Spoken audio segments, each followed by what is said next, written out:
ত্রাণের টাকা গেল কোথায়? জনমনে একই প্রশ্ন, ত্রাণের টাকা ব্যাংকে কেন? জনমনে একই প্রশ্ন।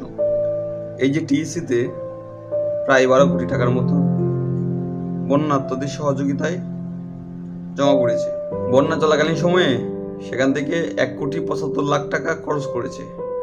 অবশিষ্ট 9 কোটিরও বেশি টাকা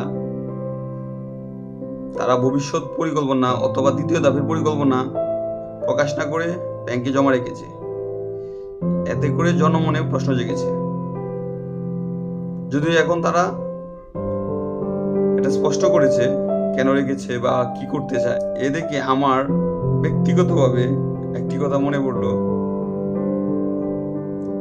আহসান্না ফাউন্ডেশনে প্রায় 100 কোটি টাকার উপরে জমা পড়েছে। সেখান থেকে অনেক টাকা তারা বন্যা চলাকালীন সময়ে খরচ করেছে। এটা আমরা তো বাঙালি, আমাদের মনে যে কোনো সময় যে কোনো কারোর বিরুদ্ধে প্রশ্ন জাগতে পারে। তাই কোনো রকম প্রশ্ন জাগার আগে আহসান্না ফাউন্ডেশনের চেয়ারম্যান সাহেবকে অনুরোধ করব, আপনাদের কার্যক্রম পরিকল্পনা প্রকাশ করেন, দৃশ্যমান করেন। তাতে আপনাদের প্রতি সবার আস্থা এবং বিশ্বাস আরো বেড়ে যাবে ইনশাআল্লাহ।